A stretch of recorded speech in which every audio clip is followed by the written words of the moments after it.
Greetings, everyone, and welcome. It's that time of year again. Truth be told, if it wasn't obvious by the type of content that I upload here, I'm not so much a horror movie guy as I am an action sci-fi movie guy. But nevertheless, out of pure curiosity, I decided to watch all 13 of the Halloween movies last year. Beforehand, I had only seen the first 2, and I eventually decided to just go ahead and watch all of the rest. And I had a rather fun time doing so. I've become quite the fan of the franchise since then. After going over all the films again, with it being October and all, I thought I'd offer up my thoughts here on the whole film series. Which ones I liked, which ones I didn't like so much, which ones I think deserve more attention, blah blah blah, just stuff like that. But before I begin, if you happen to be a hardcore horror fan watching this video, I just want to say some of my takes here may be surprising, I guess. As I've discovered, I have quite a few opinions on some of these films some would deem unpopular. But again, it's just that I'm an outsider to this genre for the most part, and these are just my personal taste. So if you find some of my takes in this video outrageous, that's fine. I could honestly care less, I'm sure you could too. It's not that deep, I'm just here to discuss a fun horror series I watched for Halloween. I won't be going as in-depth on each film as I easily could either. I'm just offering up some basic thoughts on each one so that this video isn't super long. Well, with that out of the way, let's just hop right into it.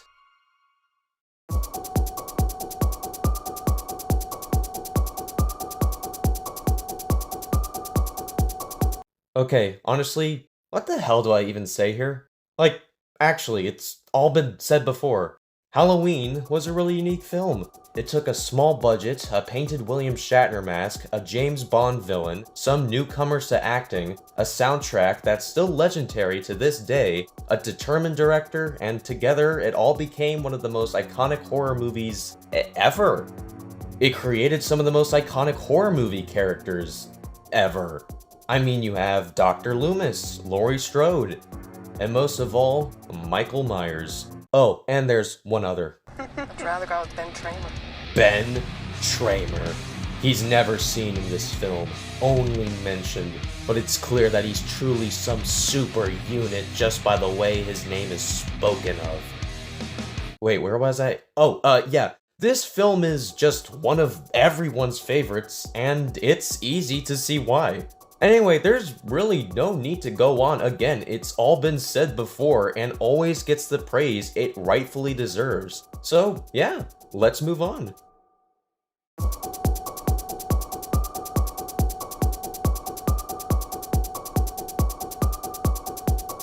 Is it considered a hot take to say I liked Halloween 2 more than the first one? Because seriously, as much as I loved the first one, I really enjoyed this one even more. This film had way more budget than the first one, and it showed they put it to good use. They upped the scale of everything, from the effects to the horror. I just found the idea of someone being injured in an already uncomfortable environment like a hospital, while an unstoppable killer is also coming after them, to be even more unnerving than what the first film had. Like, on top of that, there's all kinds of shocking kills, intense chases in confined spaces, bars, and all kinds of stuff that just elevated this one more to me. Even the soundtrack is just as good as the original, with great renditions of the main theme, the shape stocks, and all its original pieces too. Not to mention, this film finally gives us our first look at the one, the only, the legendary Ben Tramer. Look at this stance, this perfect posture, this power walk. This man is truly the peak of humanity, and he owns every second he's on screen. The fact that he allegedly dies here feels like a plot hole, because we all know that Ben Tramer canonically would have just brushed a car crashing into him right off with ease. You shouldn't be able to take out such a super unit so easily. This all happened because of Dr. Loomis too, and he wasn't even held accountable for such a heinous act against Ben Tramer. Wait, where was I again? Oh, yeah, back to the film itself. It introduced even more iconic concepts to the franchise, such as Michael actually being Laurie's older brother.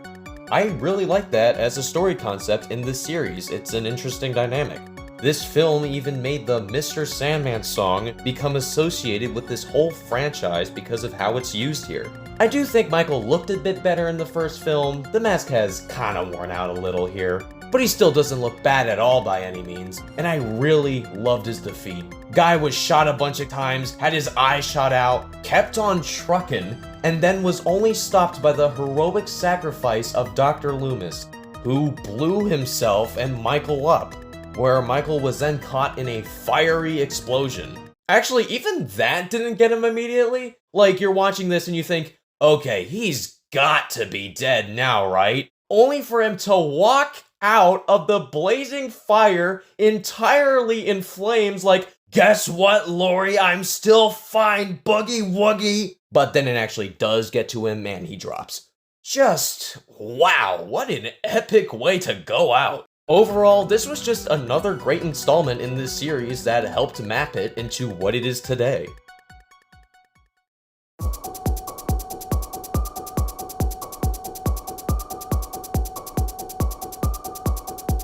Okay, so far the Halloween films have basically been about a teen trying to go about her life in a quiet town who has to fend off a soulless, silent, masked serial killer who's seemingly unstoppable and pursues her for his own murderous reasons. Halloween 3, however, was about, and try to stay with me here, so there's this costume company CEO whose employees are actually robots, who also stole one of the stones from Stonehenge, which apparently is magic, in order to put the slivers of the stone into children's Halloween masks that he sells to the masses with the goal of making them all watch a commercial of his on Halloween that will cause the Stonehenge stone slivers in the masks to activate, which will kill those wearing the mask by seemingly turning them into piles of grotesque creatures like snakes, centipedes, worms, and more, all the while a doctor tries to stop this. I shit you not, that is what this film is about. It's the only film in the Halloween series to not be about Michael Myers, no shape here. But truth be told, it still wasn't exactly my thing. And no, it's not because Michael Myers wasn't in it. It's just a story I didn't really ever hop fully on board with, I guess. Just for a number of reasons. Like the whole, what the hell? Of it all, the fact that characters would randomly just act in odd ways considering their situations sometimes, and even that the script doesn't even seem confident with itself. Like in relation to how the evil costume CEO guy, Cochran, stole a part of Stonehenge, he literally just says, "You wouldn't believe how he did it." And they, in fact, never tell you how he did it. It's like their writers meant that line for the audience almost, like, well, they wouldn't believe how they did it no matter what we make up here as an excuse for how a Stonehenge rock was stolen and transported across the world, so let's just leave it ambiguous. And there's still other odd stuff with it, like even the poster. Before going into the film, you may wonder what this face thing on the poster is. Well, after you watch the film, you will still wonder what this face thing on the poster is, because it's not in the movie.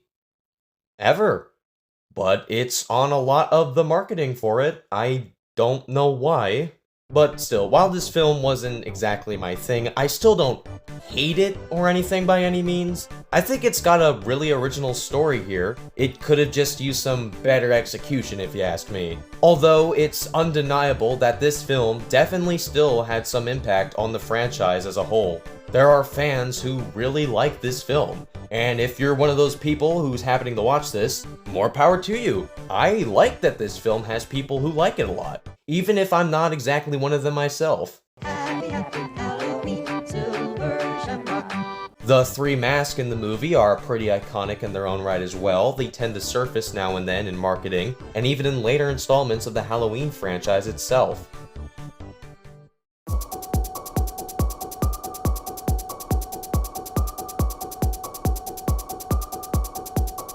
Halloween 3 was an attempt to move the franchise in a more anthology direction, but Halloween 4 turned it right the hell back around and brought back Michael Myers. Which, okay, so to fully enjoy these films, you have to be able to tolerate a little bit of the silly. Some strange things are gonna happen that don't exactly get explained nor make sense. But this film says that Michael Myers survived the ending of Halloween 2. How? I mean, they explain it by saying he got burned and has been in a coma, but like, the guy was ablaze for presumably several minutes, and all he got from that was some skin burns? Like, how does he still even have skin? And it goes beyond just that, like, he apparently can just regenerate now, and he regenerated his eyes? His eyes were shot out, but in this film he can just suddenly see again? How did he get his eyes back? How? And if that wasn't enough, not only did Michael Myers survive the explosion, but Dr. Loomis survived it too! He doesn't even get the supernatural excuse like Michael does, which still didn't even explain much to begin with. The guy was literally in the center of the explosion, and all that did to him was scar him up a bit. How does fire work in these films? You could take a gasoline shower while lighting a cigar in these movies, and all it would do to you would probably be the equivalent of if you touched a hot stove. As I said, I can handle the silly, but this is just beyond the silly. We're teetering on wacky here. And as for Michael himself, his mask is, well, let's just say I can see why they used the original mask on the poster instead of this new one. This one just looks off. Not horrendous, just not as good as the other two. You know, he had this bandage mask for a while after he woke up from his coma, and I kinda wish he just kept that one almost. I don't know, it just looks better. Also, Laurie is dead. She's been killed off screen. And this film features her daughter, Jamie. Now, surprisingly, I didn't actually think Jamie was a terrible character by any means at all. And her story here isn't that bad either. She's just a child trying to deal with the loss of her mother, while also trying to cope with the fact her uncle is a mega killer who later comes back to try to kill her.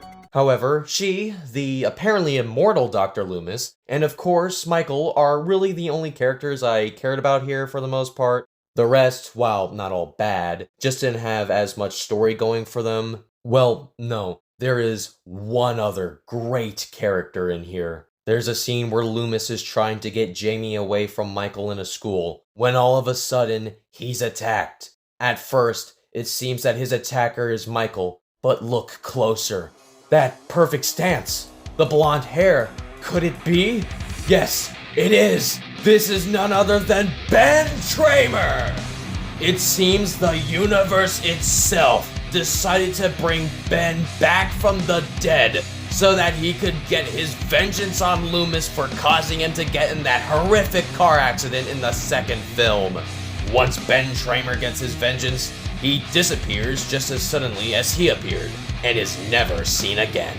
but now we know that he truly is alive and well somewhere out there.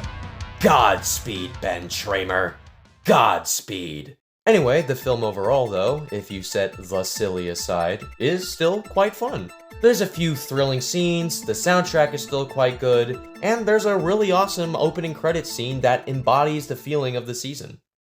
Oh, and there's also this one scene where this character, Kelly, thinks this guy in a chair is an officer who was sitting there just a few minutes before, but she discovers the guard is dead, and that the guy in the chair is Michael, who is pretending to be the officer for what I imagine is just for the sake of mad trolling. So then, instead of just shooting her with the officer's shotgun, Michael just impales her through the door with it.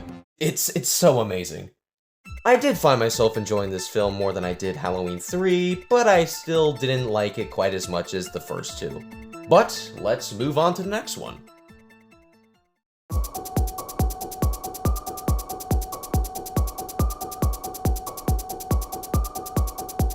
Gonna level with you, this one has a lot of the same issues that Halloween 4 did. I mean, it doesn't reach the exact same levels of the silly as Halloween 4 did, like there's no regenerating eyes or immortal doctors, but that's not to say it doesn't have a lot of silly on its own.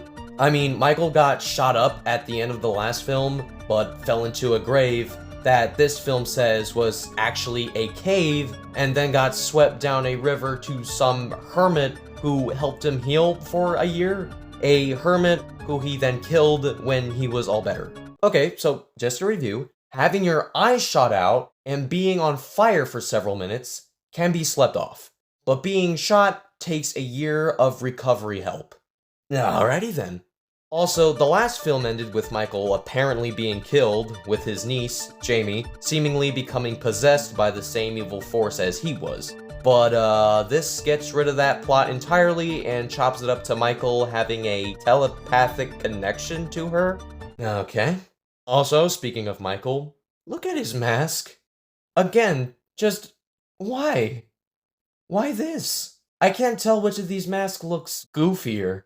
Oh yeah, also this movie confirms that not only did Michael's eyes return after being shot out, not only did his skin survive being on fire, but his hair also survived being on fire for several minutes. Well, I guess they deserve credit for casting Don Shanks here as Michael. He does kinda look like an older Tony Moran. Oh, yeah, if you didn't know, while Nick Castle was the one who played Michael in the original film, Tony Moran briefly plays Michael just for the scene where his mask comes off. Actually though, this is such an odd scene too, and I can't tell if I like it or not.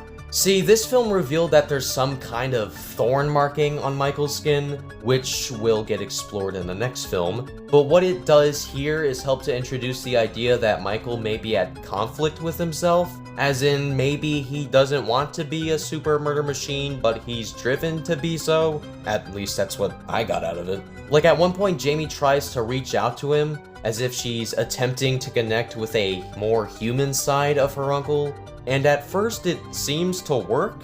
Like, Michael seems to understand his niece just wants to help him. He takes off his mask so she can see his face upon her request, and he even sheds a tear, like he's touched by her kindness. But then he snaps back into murder mode and steps away, scrambling to get his mask back on as he returns to trying to kill her. Like, I appreciate that they try to create more of a bond between these two characters with a more heartfelt moment, yet at the same time, I don't know how I feel about the idea that Michael is maybe forced to be evil and isn't just a pure evil being as Loomis stated in the first film. Anyway, again, like Halloween 4, this film is a bit of a mixed bag with a bunch of the silly.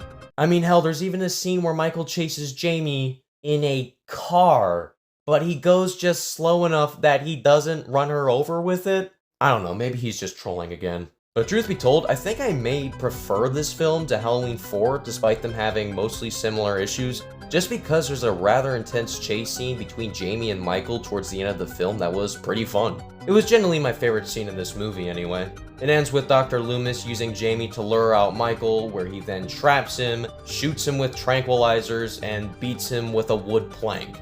Michael ends up in jail, but oh no, he's busted out by some mystery figure who showed up earlier. Surely the next film won't make this into anything weird, right?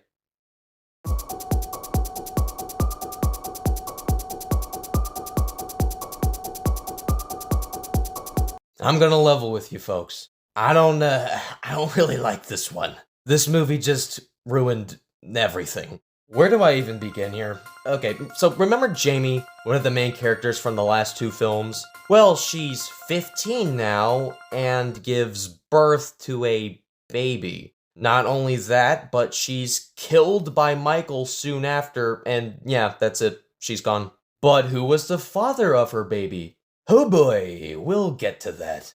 But before we do, I would like to mention that this film expands on the identity of the mysterious figure seen in the last film. And as it would turn out, it's Dr. Wynn. Do you remember him? Of course you don't. He was that one particular guy Dr. Loomis briefly spoke to in the first film. Well, guess what? He is actually the head of a cult and is responsible for all these movies happening. Yeah, remember that thorn mark from the last film? Well, as it would turn out, that mark was given to Michael as a child by Dr. Wynn, and it apparently caused Michael to be cursed. A curse which caused him to kill his family members and do what it is he does, as well as cause him to be seemingly immortal and attack every Halloween. Yeah, that's right. According to this film, Michael was never a supernatural killer acting of his own evil free will, and was actually rather just a mere pawn of Dr. Wynn and his cult the whole time. And on top of that, Michael is revealed to be the father of Jamie's baby. Michael is now just a mindless pawn who impregnated his 15-year-old niece. We'll talk about this more later, but people say Rob Zombie ruined Michael Myers. People say David Gordon Green's Halloween Ends ruined Michael Myers. No, not even close. Nothing compares to this.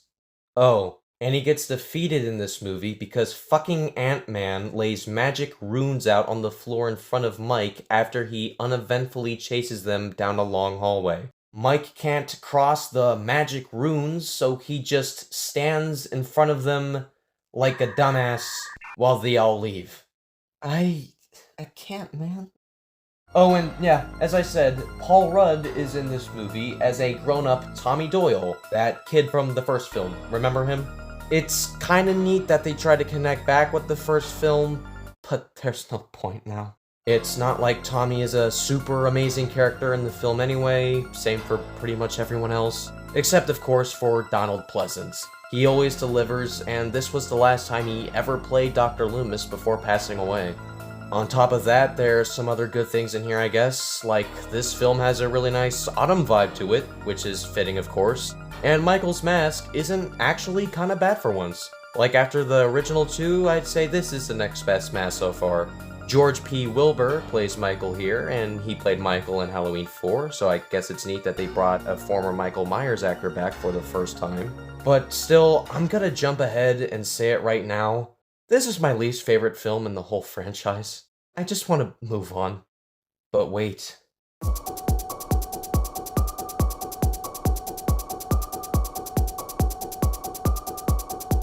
Believe it or not, there is an alternate version of Halloween 6. There's a version of it that's pretty different than the more widely available producer's cut version that I just talked about, the considerably edited theatrical cut of Halloween 6. And unlike the producer's cut, I actually don't totally loathe this version. A lot of scenes are different. Some of the kills are more brutal, Michael has more screen time, and, perhaps most importantly, Michael is not the father of his 15-year-old niece's baby here. Instead, they keep the identity of the father ambiguous. Thank God. But not only that, while the Thorn Curse plotline from before is still here, it seems Michael has a little bit more free will and isn't as much of a pawn. Like, he goes on a rampage in the film and kills some of the cult members. This film isn't as narratively cohesive as the producer's cut, but I don't care. In this case, that's a good thing. There's less cult stuff and more Michael for your Myers, including a scene where he chases some of the main characters down a narrow hallway, even using one of the cult members to bash a gate open. It's crazy in a fun way, and again, I find it far better than the producer's cut.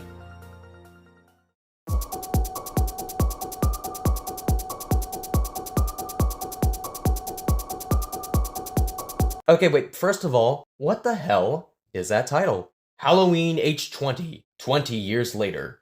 You get it? Halloween 20 years later, Halloween 20, H20, H2O, as in, I don't know, water. But what does water have to do with Halloween? Fucking nothing. It's like it's a nonsense pun that they were so proud of that they just had to make it part of the official title. H20 sounds like it would have been an abbreviation for the title that fans would have come up with, but no, it's actually part of the official title, so the title is pretty much Halloween 20 years later. Okay. Anyway, this is the first time the franchise truly rebooted itself, and all of the previous films are no longer part of this continuity with the exception of the first two, as it's about Michael returning to try to kill his sister once again after being gone for 20 years. This one seems to be one of the more liked entries in the series by many fans, but honestly, I myself thought it was just, decent. I mean, for starters, it is awesome that we have Jamie Lee Curtis back, and we also have others like LL Cool J in here for some reason, along with Yo! Oh, and as for Michael in this film, well, why? Why do they keep doing this to me? This is the worst damn mask in the series, if you ask me. It's not intimidating even remotely. Like, his eyes are far too exposed, and it just looks like he has a genuinely kinda confused expression.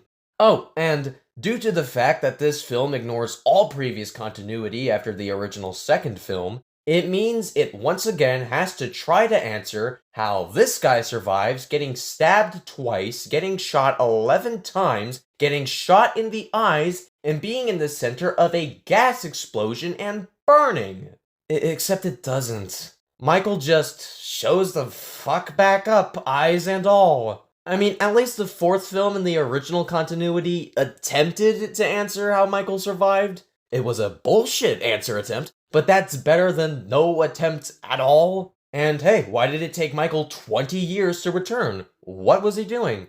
Doesn't answer that either. So, in addition to that, overall, I just didn't find the story of this film to be anything really amazing. Really, it's just, what if Michael showed up 20 years after he tried to kill his sister, found his sister again, and chased her and company around to school? I will say though, in addition to Jamie Lee Curtis being back, this film maintains the sibling connection plot point between Laurie and Michael. The soundtrack is pretty good. It sounds kind of like if Danny Elfman did a Halloween soundtrack, and it offers a pretty solid final face-off between Laurie and Michael. While this film just never really stood out to me a lot personally, I still do understand why people are rather fond of it.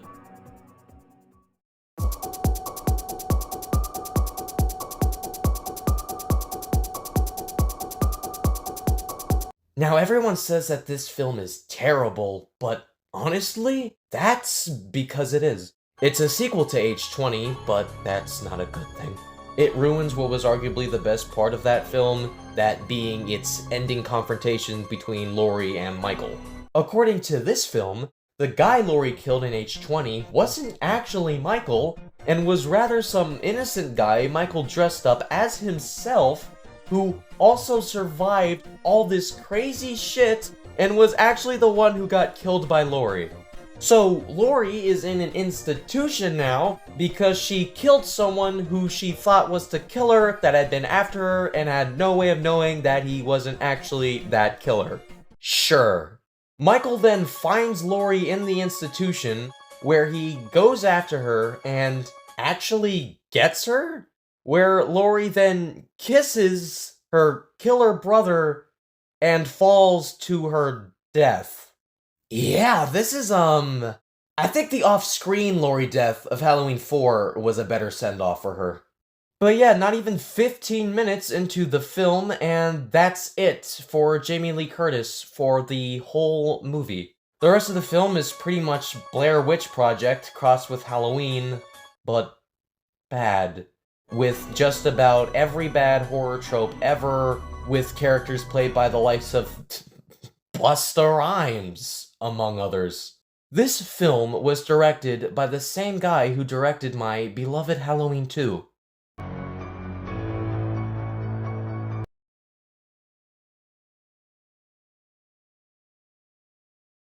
Why would you do this? I get wanting to try something new with a franchise, but this found footage inspired style doesn't fit the Halloween series. Especially when there are 3 regular entries in its continuity before it. It's just such a random sudden switch up in format. It would be like if the majority of Deadpool and Wolverine, the film that closed out Fox's long spanning era of Marvel films, was a vlog being filmed by Wade. You know what? That would actually still be far better than this. So, is there any good to come from this film? Well, Michael's mask is definitely better here. That's something. And it's satisfying to see him butcher these characters. And most of all, watching Busta Rhymes yell, "Trick or treat, motherfucker," and then proceeding to use Kung Fu on a supernatural killer is one of the most amazing things I have ever seen in my life. The producer's cut of Halloween 6 is still the worst Halloween movie to me, but damn, this one's a close contender. Second place, I'd say. This film actually killed something in real life too. My Bluetooth earbuds. Halfway through watching the movie with my earbuds, out of nowhere, they just started to bug out now and then. And then the next time I went to use my earbuds after watching the movie, they absolutely would not work at all. This movie killed them.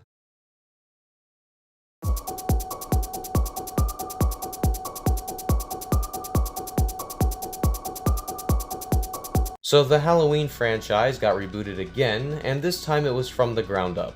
Directed by Rob Zombie, in 2007 we got Robert Zombert's Hallow Wombert, a remake of the original film. Now some people hate this film just because it is a remake film. After all, there's a stigma that all remakes are just cheap cash grabs that are always inferior to the original. However, I don't exactly share this same sentiment. To me, a good story is worth telling again, and different creators can bring their own vision and ideas to a retelling of a story that makes it stand out as its own in a worthy remake. However, there's also that other kind of remake where they are just lazy rehashes of the original stories and only exist to get easy money out of an audience. I found this Halloween remake to be more like the first kind of remake. I mean, whether you like it or not, it's undeniable that there was a genuine attempt to try something here. Despite, of course, having many similar plot points, a lot of this film still differs greatly from the original. So much so that as I was watching it, I would still find myself genuinely wondering about how some scenes would play out and end. Honestly, I gotta tell you, I did really like this one. And it's mostly because of Michael himself. Because holy shit, Michael is terrifying here. If I was walking alone at night and I were to turn around and see any version of Michael chasing me, this is the one I'd be the most terrified to see. He's 7 feet of whoop your ass. He's tanking bullets, busting through walls. He's just an utterly unstoppable mega murder machine.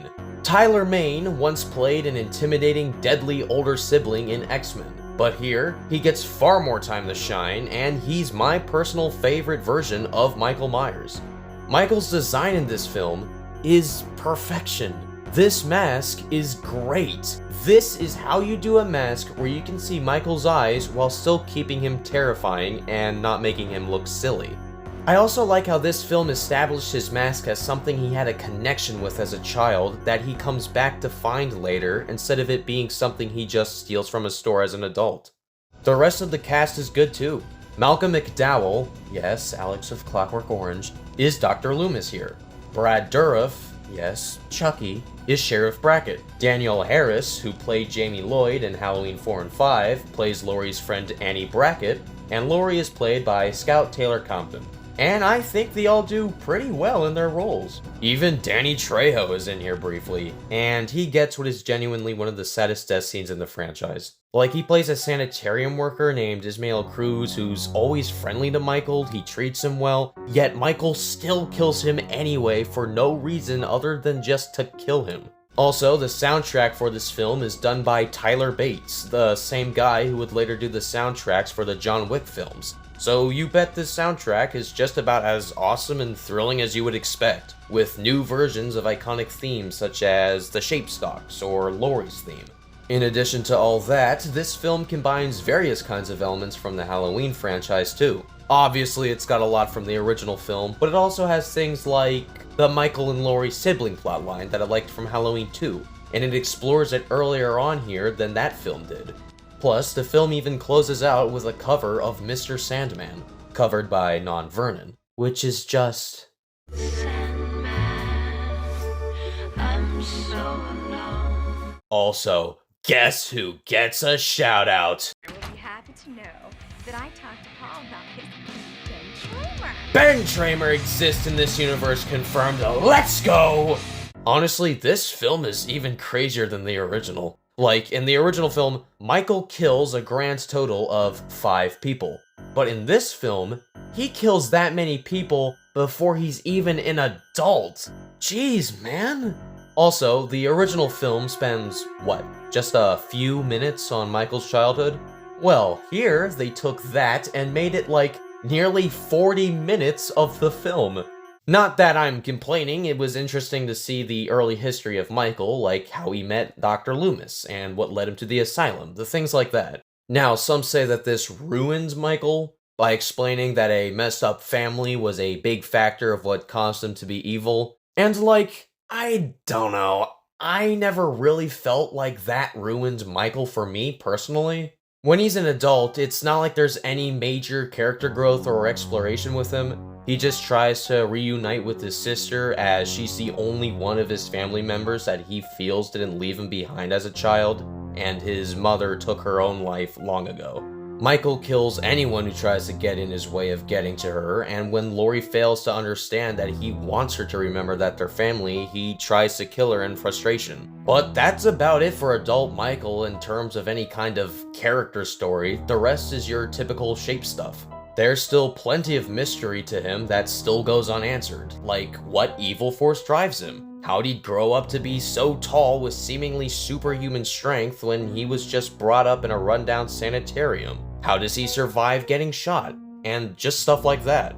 It's really something to see this disturbed child all of a sudden grow into this silent super killer.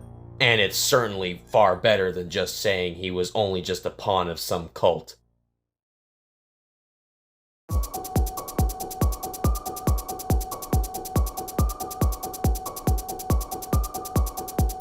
Unlike the first entry in this series, this film, despite sharing the same title as the original Halloween 2, is in fact not a remake of Halloween 2, and is more of its own thing.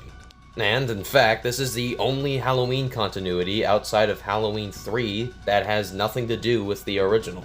However, I heard that this film was supposed to be pretty terrible before I went into it, but after watching the movie, I actually didn't hate it. I liked it. I'm not sorry. It's just that most of the things people didn't like about it didn't bother me, or just didn't make sense as a criticism. So like, this film takes place 2 years after the last one ends. Laurie's trying to get over her PTSD of that night 2 years ago, Loomis is enjoying some celebrity spotlight that has come about because of the Michael Myers story catching on, and Michael himself, who is believed to be dead, is actually not dead and has become a bit of a hobo, hiding away from the world until visions of what seems to be his mother's spirit encourages him to try to reunite with his sister again, and he returns to Haddonfield to once again start doing shapey things, while Laurie begins to have a mental breakdown and begins to be influenced by similar visions like the ones her brother Michael has, seemingly driving her to become a killer just like her brother is. It's pretty much an almost telepathic bond between Michael and Laurie. Which, no, I don't have a problem with it. I've seen this guy get shot a dozen times, lose his eyes, get blown up, come back completely okay, telepathically control his niece, be a pawn of a magic evil cult, impregnate his 15-year-old niece, and get stopped by Ant-Man using magic rocks. Do you think I'm gonna draw the line at two siblings having the same telepathic nightmare visions? This whole film's storyline is tame in comparison to some of the things I've seen this franchise do. Still, people don't like that Michael is being led by what seems to be the ghost of his mother and a younger version of himself. Which, no, this actually is not a ghost of his mother, and I don't know why so many people thought it was. We know it isn't his mother's ghost, because the first time Michael says he saw her is when his mother was still living. What this ghost mom figure appears to be is a figment of Michael's mind. His mother was one of the only people in his family who didn't treat him terribly, but when he saw that she wouldn't take him back home after he was sent to the sanitarium, it would appear he created a version of his mother in his head that gave him the kind of support and encouragement that his actual mother was no longer giving him, essentially replacing his actual mother in his mind. Michael, you know I'm not really here. Which is why he views her as a part of the family he has left that he's trying to bring together along with Lori. Oh, she also sometimes is seen with a white horse because, one, the white horse is a metaphor heavily related to the story of this film, and a white horse is one of the final things Michael's mother gives him in the sanitarium. Also, this younger version of Michael we see is obviously not a ghost as well, since Michael is not dead. Rather than a ghost, this is more of an avatar of himself he uses to talk to his vision mother with, since Michael doesn't actually talk, and he only talked back when he was still a child. Plus, when Michael bites the dust later in this film, which we'll get to, this child version of him stops existing as well. So yeah, he really is just an avatar for Michael. So aren't these all strange things for someone to envision? Absolutely, but keep in mind, this is a totally insane serial killer and not a normal person. The reveal that this has been the evil force driving Michael this whole time still doesn't ruin the rest of the mystery of Michael either, because, well, this vision mother is clearly not a ghost, so what even is she? Is she truly just Michael's insane mind run wild? Or is she something else entirely? Like, I tend to believe that she might be a form of demonic forces that drive Michael to keep up the evil shape shenanigans. Whatever she is, they keep it a mystery and never give you a solid answer. There's other things people didn't like too, such as Michael making grunting noises when he kills, or him eating a dog, but stuff like that actually happens in the original, so I don't know why it's a problem here. But for the rest of the film, Michael is pretty much the same unstoppable 7-foot tank that he was in the first film. He's busting through doors, ragdolling people around. He even lifts a damn car! Like, I can't tell if he's more scary or badass. Also, due to the fact he's been hiding away for 2 years, he has donned more of a hobo look, and I still like it. He's a mess, with longer hair, more of a beard, torn jackets over his coveralls. Sometimes he even wears a hood, and even his now more worn out mask gets torn at some point, revealing a slight glimpse at his face. I like this look. It gives him the image of a rough powerhouse, and even the fact that he still continues to keep wearing his old, deteriorating mask just shows his extreme dedication to it. Also, the soundtrack for this film is once again done by Tyler Bates, so you bet Michael is, again, often accompanied with intense music whenever he's on screen. Like, this film has what is probably one of my favorite chase sequences in the whole franchise, where Michael chases Lori in a hospital. It's thrilling, brutal, and all the while a really intense version of the iconic Shape Stocks theme plays, which comes back every now and then throughout the film. The shape shapes up, shapes around, and shapes on out of there to shape some more. He's great. But moving on from Michael, there's of course others like Lori. Lori can come off as a bit of a pain due to her being so over the top with her breakdowns, but at the same time, I guess that's fair considering she's someone who's supposed to be suffering paranormal PTSD, where she's beginning to have horrifying visions and starting to see the same vision mom as Michael. Another thing people didn't really like was how Dr. Loomis was portrayed, as he acts like an arrogant jerk for most of the film, and that kinda ruins his character. Which, yeah, he does, but that's kinda his story for this film, you know? Dr. Loomis spent nearly 2 decades of his life dealing with an insane killer patient who refused to try to better himself. His work was never given recognition, and he was ridiculed for it. For 17 years, Michael was a pain in his life. Then he was nearly killed by him, narrowly survived, and lived to finally see all his work and effort from over the years get some spotlight at last. With the 17-year-long burden that was Michael Myers seemingly being gone for good. He was high on life, and it went to his head. The fame and attention made him arrogant. But when he sees that Michael is in fact still alive, he realizes how wrong he's been. He drops his prideful act, running out to put himself on the line and potentially sacrifice himself to try to save lives and stop Michael for good without knowing if he'll survive or not. I mean, it still isn't the typical story you'd expect for Dr. Loomis in a Halloween film, but I do appreciate the attempt here at least to do some form of character arc with Loomis. In addition to those two, Sheriff Brackett is back, and Annie is too. Yeah, unlike the original film, she actually survives Michael's attack from the last movie.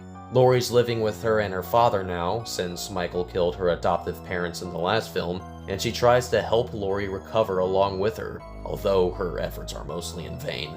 Although she still does wind up being killed by Michael towards the end of this film anyway, which leads to a genuinely sad moment of Sheriff Brackett discovering that his daughter's been killed. Oh, and for whatever reason, the one and only Weird Al Yankovic is momentarily in this film as himself. Him showing up in something like Transformers makes sense, but I would have never guessed he would have showed up in a film like this, ever. Anyway though, I guess another important thing to note is that Michael actually speaks in this film, which people say just helped to ruin him. But if I'm being honest, it never bothered me.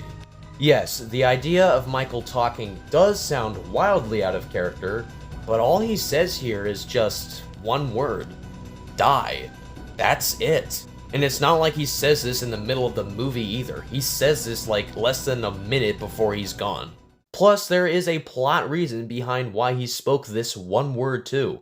A big story point in these two films is that Michael wanted to leave the sanitarium and just go home. It's because of the fact that he never got to go home that he spiraled further into insanity, beginning to wear masks all the time and refusing to ever speak. But what exactly is home to Michael? Well, it appears to be that home to him is where he can be united with the two family members that never rejected him growing up, that being his Vision mother and his sister, Angel, who grew up to be Laurie. Towards the end of the film, he's holding Laurie hostage in a shack, where he and the Vision mother are seemingly finally successful in making Laurie snap. She stops trying to reject them and gives in. Since it seems the three of them are finally together, this causes Vision Mother to tell Michael that it's time for him to finally take them all home, which again means that he's getting what he wants. So, using what we know, this should mean he can finally unmask himself and talk again. So after that, Michael lashes out at the last person left who stood in his way for all these years, Dr. Loomis. He smashes through the wall of the shack with Loomis and finds himself face to face with his longtime enemy. Since Michael envisions himself as going home, at last, like he's always wanted, he finally unmasks himself in front of someone. He goes to respond to Loomis's pleas, to say something, at last. But he's way too far gone. After being consumed by killing and hatred for so long, all Michael can manage to say to Loomis is an angry, hateful threat of die, as he then stabs Loomis with his giant Bowie knife, killing him. And that's it. Michael never manages to be able to say anything else. After Loomis goes down, the surrounding police force, led by Brackett, opens heavy fire on Michael. They fire on him for like 20 whole seconds, before Michael succumbs to his wounds, falls to the ground, and finally dies at last, just feet away from Loomis's dead body. After this though, a now insane Laurie Strode steps out of the shack to see her brother's dead body. She takes his knife from his hand and walks over to the body of Dr. Loomis, seemingly getting ready to make sure Michael's job is finished. But seeing this causes a trigger-happy officer to shoot at her, as Brackett panics and tries to stop him. But he's too late. Laurie was hit by the bullets and falls to the ground by Michael and Loomis. We're then shown a shot of our three main characters all seemingly dead on the ground lying next to each other, and as the camera pans in, a somber cover of the song Love Hurts begins to play. The cover is by Non Vernon again, the same lady who did the cover of Mr. Sandman from the last film. It's all such a rather powerful scene to me. I find it to be such an almost poetic decision that the original Love Hurts song was played in the first film right before this nightmare truly began, and now a somber cover of the song is playing now that it's seemingly all come to an end. Plus, this cover is just... Love hurts, love scars, love of wounds and mars. Damn. This is one of my favorite endings to any Halloween movie. The final shot of the film reveals to us that Laurie appears to have actually survived her wounds and that she's now in a sanitarium. The final thing we see is her look up to reveal to us that she's still seeing her Vision Mother and her white horse. However, the younger Michael is no longer with her, since, again, Michael is dead, and that was his avatar of sorts. Laurie seeing her Vision Mother lets us know that she truly has gone insane just like her brother wanted her to. It appears to be that, in a strange way, even though he's gone, Michael has kind of won. And then the film closes out with shots of some of the battered dead bodies Michael has left behind in his hateful killing spree over the years, as the Love Hurts cover that has still been playing over this all comes to an end and the film closes. And just, wow, it's certainly something. I guess I can see why people may not like it still, but for me, it's always stood out as one of the most intense, imaginative, brutal entries in the franchise, and personally, I really liked it for what it was. I could still keep going about this film, I'm sure, but I've spent way too much time on this one entry. It's just that with my unpopular thoughts on this film, I just had to talk about it a little more in depth than I did with the others. But before we move on, I think there's someone other than myself who really should have some input here, on not only these two films, but just the Halloween series as a whole. Folks, I'd like to welcome the actual Michael Myers himself from these films, the legendary Tyler Main. How you guys doing? This is to everybody out there listening to this. You know, Avery asked me what it's like to play Michael Myers in Rob Zombie's Halloweens. I mean, when you get to go to work in the morning and your boss, Rob Zombie, says, hey, how do you want to kill somebody today? And we collaborate and come up with the kills. It was fantastic. But I will tell you on the second one, it was a lot tougher because we had to kick it up a notch, make it a lot more vicious because I didn't want to do the same thing. That squeaky toy is Biscuit in the background. My dog Biscuit, could you? I'm working here. Could you stop? Thank you.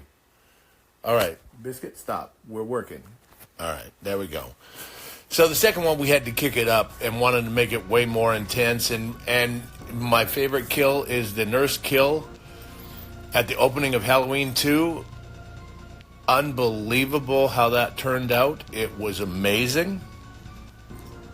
And, you know, I've got several favorite kills. I'd have to say Octavia Spencer, because she went on to win an Oscar, so I'm technically an Oscar winner killer. That's something. And Big Joe Grizzly, where I got my suit to start it all off on the first one. Those are probably my two favorite kills.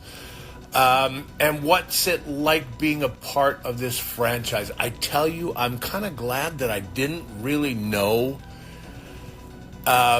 how big the Halloween franchise was when I started and stepped into the shoes. I watched them all. I loved them all except for Halloween 3 where Michael Myers doesn't appear. I mean, like, what the heck is that? But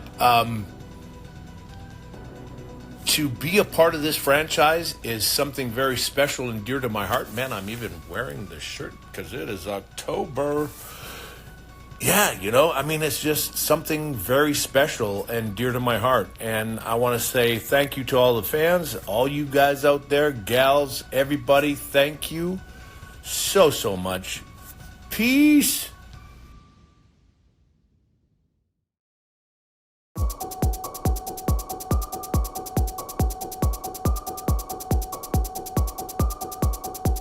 Rob Zombie's Halloween saw the end of his continuity, and for a while we went without any Halloween films until 2018, the year of the 40th anniversary of the franchise. Halloween 2018 served once again as another reboot of sorts, the first entry of a trilogy. But this film actually shared continuity with the original film from 40 years ago, and saw the return of Jamie Lee Curtis once more. Even the original Michael Myers actor, Nick Castle, came back to provide some of the audio effects for Michael. However, Michael himself is played in this film and its sequels rather excellently by James Jude Courtney. He proves himself to be one of the most intimidating, threatening Michael actors we've ever had. Now, unlike Halloween 4 and Halloween Age 20, this film did not include my beloved original Halloween 2 as part of its continuity. So while this means that the storyline I liked of Michael and Laurie being siblings is unfortunately gone, it's probably for the best, since it also means this film, for once, doesn't have the burden of attempting to explain how Michael survived the end of Halloween 2. Do you know what that also means? Yeah, guess who never got killed in this continuity? That's right, Ben Tramer! The man, the myth, the legend, never died. He's out there somewhere living his best life, I'm sure. Anyway, this film says that Michael was actually captured later that night in 1978 and has been in prison since then for 40 years in the sanitarium. But he manages to escape when his inmate transfer bus crashes and he returns to Haddonfield, where he faces off against Laurie Strode and her family. Honestly, I really like this one. Michael looks fantastic here with a great mask, and he's equally as intimidating as he was back then, despite being, canonically in his 60s here? I found Laurie to be more interesting here than she was in Halloween Age 20 as well. She spent 40 years kinda secluded from the world, clearly not over her experience from 40 years ago, and spends her days waiting and preparing for the possible return of her attacker. The new characters, such as Laurie's daughter Karen, Laurie's granddaughter Allison, Officer Frank, are all pretty okay. Not all of them are amazing or anything, but most of them were fine. The soundtrack, though. Wow! The original Halloween director and composer, the John Carpenter himself, returned to do the music for this film, and it's amazing. There are renditions of classic themes in here, such as your expected ones like The Shape Stalks, but there are new ones that are also amazing as well, like The Shape Hunts Allison, for example. Just great stuff. As a whole, the film pays much respect to the original, as well as other aspects of the franchise, like the mask from Halloween 3 can be seen being worn in this film. Don't worry, they're completely innocent this time, no underlying mass murder magic sacrifice plot here, just a simple way to call back to one of the franchise's most different installments. The only thing I'd say that holds this film back, if anything at all, is that there's just some not really necessary subplots that derail us from the shaping around. Like, there's a plot line where one of Michael's doctors from the sanitarium all of a sudden kinda loses his shit and acts like a crazy villain. I mean, so far he was just kinda oddly intrigued with what makes Michael the way he is, but at one point he just suddenly snaps. Like, he steals Michael's mask from him, he tries to kill Frank, and it's all in the name of understanding Michael. And then this plot line kinda just ends almost as suddenly as it began. I'm not even saying this idea is bad, it's just abrupt. This film does have tons of great moments though. Like, my probable favorite scene in the film was right after when Laurie shot 2 of Michael's fingers off after he tried to strangle her, where he then breaks into her home and she has to explore her dark house to try to find Michael, who could be hiding anywhere and ready to strike. It was a genuinely tense scene, and I loved it. It ended with him fighting Laurie and her surviving family, who come together to try to trap Michael, and when they do, Laurie sets her house ablaze to try to kill Michael for good. After a 9-year hiatus in the franchise, this was a great comeback.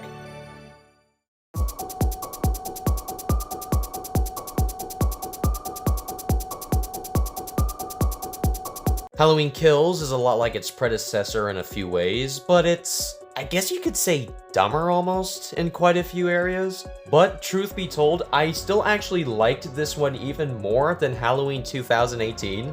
Not because of something like it's more frightening or whatever, but rather that it's just so damn cool, man. So Michael survives being trapped in the blazing house here, and it actually gives him this really cool burned look. And for the rest of the film, it's mostly just Michael kicking hella ass. He's walking from blazing infernos to take down a whole firefighter squad. He's taking out entire groups of people. He even gets beaten down by an angry mob towards the end. And when you think that it's over for him, he gets back up and John Wicks the hell out of everyone. He even proceeds to go kill Laurie's daughter afterwards. I'm sorry, I can't bring myself to dislike this film at all. I have too much fun watching it. James Jude Courtney is back at it once again, absolutely killing it as Michael, pun intended. But as for Laurie though, well, see, Laurie doesn't actually face Michael in this one at all. See, towards the end of the last film, Laurie got stabbed by the Mikester, but she kinda got over it pretty fast, almost as if she had forgotten she literally had been stabbed to begin with. Well, this film remembers that. Oh yeah, she kinda got a whole knife jammed into her gut. So she's rushed to the hospital where she remains for the rest of the film. No fights with the mic here, she spends her time mostly connecting with other characters, including Frank Hawkins, who is somehow still alive. And while she's talking with Frank, Frank hits us with a legendary name drop. You sweet Ben Tramer. Ben Tramer mentioned! What the fuck is dying to an exploding car? But really, one of the things Laurie tends to discuss in the hospital is the idea that Michael isn't just an evil guy, but is an incarnation of pure evil itself, and one that transcends above just his murders, his evil growing ever stronger. An idea that is relevant to both the ending of this film and a majority of the next one. This film does have some other great moments too. I mean, just for example, the opening several minutes of it is supposed to be what happened in this continuity right after the events of the first Halloween ended. And this scene does such a great job of recreating the 1978 environment and feel of that original film. Oh, and speaking of the original film, Brackett is back, played by his original actor, Charles Cyphers, as well as Lindsay Wallace, who's also played by her original actress, Kylie Richards. Tommy Doyle is in this film too, although he's not actually played by his original actor, or Paul Rudd for that matter, but rather Anthony Hall. Also, Better Call Saul! Cameo. I'm not kidding. Once again, unsurprisingly, the soundtrack of this film is incredible.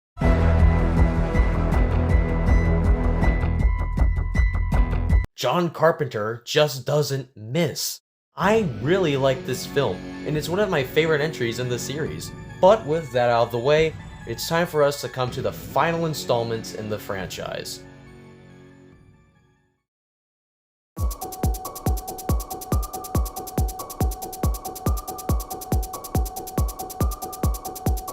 What's this? Another Halloween film that served as the ending to its continuity, explores the idea of Michael passing his evil on, has Michael dying at the end of it, and was highly controversial? Close enough. Welcome back, Rob Zombie's Halloween 2. Alright, but really, Halloween Ends was really something. It's a film where Michael is weak, takes a back seat almost to a new killer, and isn't seen nearly as much. I didn't know how to feel about this film at first, and I guess I almost still don't exactly. See, when I first watched this movie, I kinda really didn't like it. But then I did something that few people on the internet would ever dare to do. I listened to counter-arguments of my opinion. Honestly, they were quite eye-opening, pointing out things about the film I hadn't fully realized on my first watch, and I took another look at it. I really warmed up to it. I'm man enough to admit my mistakes. But even so, I still don't know how I feel about it all. See, whereas the first two installments of this trilogy take place on the same night, this film takes place 4 years afterwards. where Michael has been missing, and Lori is trying to live a rather normal life with her granddaughter. Okay, so let's review. In response to a killer randomly murdering 3 of her friends and trying to kill her before being stopped and captured, Lori practically secluded herself from the world, preparing for his possible return for 40 years. But when this same killer escapes, kills her daughter, kills her son-in-law, kills dozens of people, and is actually still out there somewhere, she then starts taking it easy? I feel like the way she responded to these events should be reversed almost. Although, to be fair, you could make the argument that with the loss of her daughter, Lori realized she wasted precious time she could have spent with her for those secluded 40 years and decided to live life to the fullest with the time she has left with her granddaughter. Which, okay, I can see that. There's also a new character named Corey. Corey accidentally kills a kid while he's babysitting him, and okay, actually, and I kind of feel bad for saying this, but the way this kid dies is kind of funny. I mean, look at this.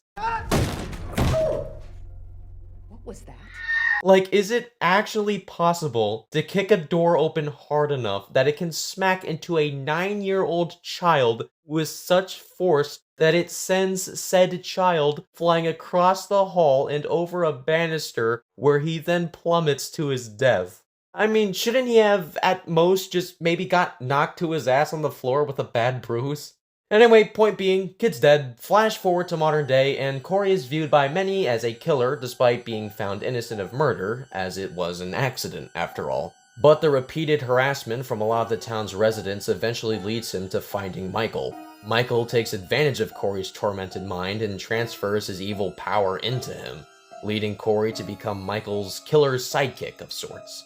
Corey begins to act like Michael almost, like he sometimes moves like he does, he gets his strength, and he even becomes able to just brush off major injuries.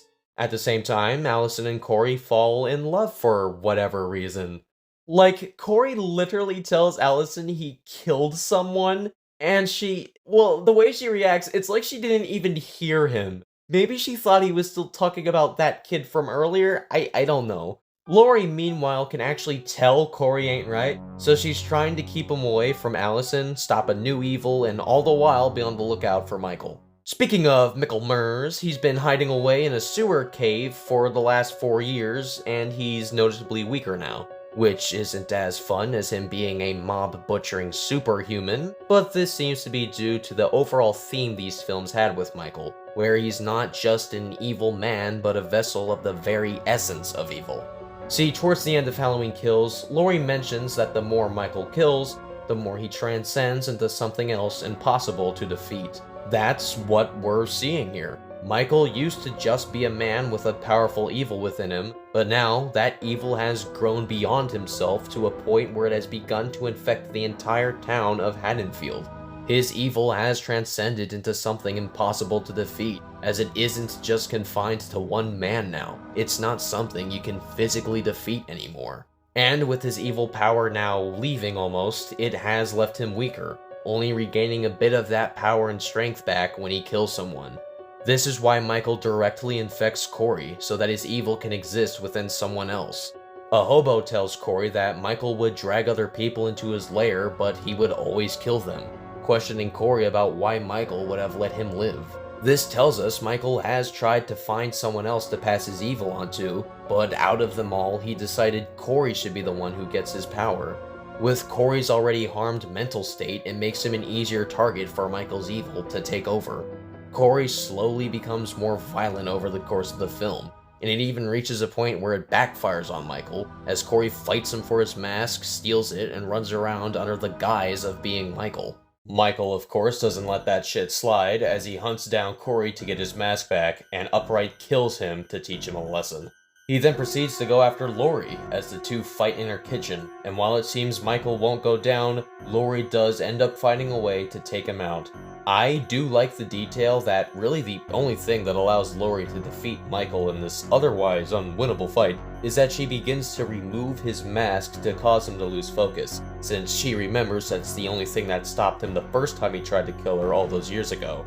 Then, when he's disoriented, she stabs him through his hand to pin him to a counter, and proceeds to stab him right in the chest, where it seems like he's dead, but just kidding, Laurie, I'm fine, boogie woogie. Laurie stabs his other hand into a counter, pins him with a fridge, and with Michael unable to move, she removes his mask, says her piece, and cuts his throat. Seems like he's done for now, but just kidding, Laurie, I'm fine again, boogie woogie. He begins to strangle Laurie, and while she begins to reflect on their history and what seems to be her last moments, Allison returns just in time to free her grandma from Michael. Laurie then cuts Michael's arm just in case the cut through the throat just wasn't enough. And while Michael takes his last breaths, Laurie takes his hand in hers, almost as if to comfort her enemy as he passes on, out of respect of their over 40-year-old rivalry. Michael Myers finally dies, and just about all of Haddonfield joins Laurie in a procession of sorts, where they take his body to a junkyard so that Laurie can send him into a shredder, leaving no trace of him behind. With Michael and Corey both gone, the source of the evil presence in Haddonfield has been removed. But as Laurie says in a closing monologue, evil never dies, it just changes shape. Michael may be gone, but his evil will reincarnate somewhere else one day in a new form, whatever that may be. After all, she did say it was impossible to defeat. At the end of the day, for the most part, I like this film. I do. There's a lot of good stuff in here. James Jude Courtney's Michael is still great, Jamie Lee Curtis gets a send-off for Laurie, the cinematography is amazing, the soundtrack, once again, is just wow!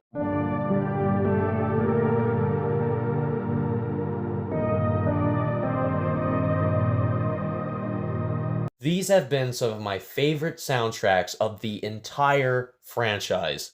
Overall, I really like the ideas Halloween Ends has, and the story it tries to tell with them.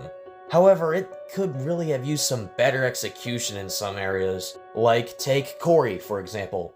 Did they have to make him so, I don't know, lame? You can have a troubled character who at first doesn't tend to stand up for himself, but that doesn't mean he has to be made to look entirely pathetic in every confrontation he has. Like, make Corey a character the audience wants to be more invested in, instead of one who we only see as a pretty much helpless wimp before Michael gives him a dose of evil powers. And don't introduce a character like this in the last film of a trilogy. Corey should have been introduced back in Halloween 2018, or at the very least Halloween Kills. That would strengthen the connections between these three films even more, as well as make Corey a character we're already familiar with, making his evil transformation more intriguing to us. It would also make his relationship with Allison feel more natural if he was someone who she had already been long familiar with. This is why I disagree with people who say that Corey is in the movie too much and taking up Michael's screen time. With the last-minute introduction of a character as important to the film's story as Corey is, we need to make up for lost time, since he didn't get introduced to us more naturally in any of the previous two films. I think the solution here isn't less Corey, it's more Michael. I get that this film wanted to tell a story of the spreading of Michael's evil, but we still all would have liked to see more Mike for our Myers. But Blotswave, Michael's screen time shouldn't be a problem because he actually has more screen time in this film than he does in the original Halloween film, so that's a common argument I tend to see, but it misses the point. Michael was the only killer in the original film. We want Michael to have more screen time here because with a new killer character being featured so heavily in this film, Michael begins to feel overshadowed in a film that's supposed to be the end to his franchise. Give Michael some more attack scenes. Have him and Corey do another team-up kill. Just give Michael more to do so he doesn't feel a bit overshadowed by Corey. Although I will say I still thought Michael in this film, despite everything, was great. James Jude Courtney is just fantastic as Michael. I absolutely love this design too. The burned look was already cool, but now on top of that, he's been hiding away in caves and sewers, so he's starting to look more roughed up, even having literal mold growing on his mask and coveralls. He just seems so inhuman here, and I love it. Easily one of my favorite Michael Myers designs ever. Also, Mr. Courtney's makeup team deserves some recognition here. They went all out in these films despite knowing that you would never get a clear look at their work, seeing how Michael's face is always kind of out of view whenever his mask is off. This is the final time Jamie Lee Curtis would play Laurie Strode as well, the character that started her career, and I think she got a good send-off here. Like, I love the ending. With Michael finally gone without a doubt, all of the evil being gone from Haddonfield, and Allison moving ahead in life, Laurie sits outside her home with Frank and reflects on what's ahead, asking Frank about something he said before involving them traveling to see some blooming cherry blossoms. All the while, the soundtrack is playing a beautiful, peaceful tune. Just like the original Halloween film, the camera cuts to locations inside the house where things went down as breathing can be heard. But unlike the original film, it's not Michael's breathing that we hear, but rather the calm breathing of Laurie and Frank coming from outside, letting us know there's no more evil for them to be wary of, only peace ahead. No getting killed, no going insane. After all these years, Laurie has finally gotten a happy ending. The final shot of the film is of Michael's empty mask sitting idly on a table, basking in the sunlight pouring in through the windows. And as the credits begin to roll, unlike the other films where the Halloween theme would start playing, the song Don't Fear the Reaper, which Laurie listened to with her friends back in the original film, plays instead. And that's where this franchise comes to an end. For now, anyway. Like most franchises, Halloween has had its ups and downs, and no matter what each of us thinks its ups and downs were, or which of its films we did or did not like, it's undeniable the impact this series has had as a whole. It's brought a lot of many passionate individuals together, all wanting to contribute however much of a part they can to a series that all began with a low-budget 70s film. This video was my own personal thoughts on each film, of course, but that's just it. They were just my thoughts, not anyone else's. We're all different, and with a franchise with so much to offer, we of course don't have to agree on everything about it. If you didn't like one of the films that I said I liked, that's perfectly fine. If you did like one of the films I said I didn't like, that's fine too. Everyone's got their own thoughts on the films in this series, and that's great. I encourage you to share them below. There's no right answer as to which ones you can and cannot like or dislike. Even if your favorite Halloween film is Halloween Resurrection, just because you find watching Busta Rhymes fighting Michael Myers with Kung Fu to be stupidly amazing, that's great. Because at the end of the day, well, we just all still love the Halloween franchise one way or another, no matter what shape. And to bring this all to an end, I'd like to hand this over to the man who helped to close out the final chapters of this franchise. I feel it's fair to not only let him speak for once, but also be able to share his thoughts on not just his films, but also just the Halloween franchise itself. Everyone, please welcome the actual Michael Myers himself from the final installments of this franchise, the one and only James Jude Courtney. Hey, yeah, thanks for asking that question. This was a role of a lifetime.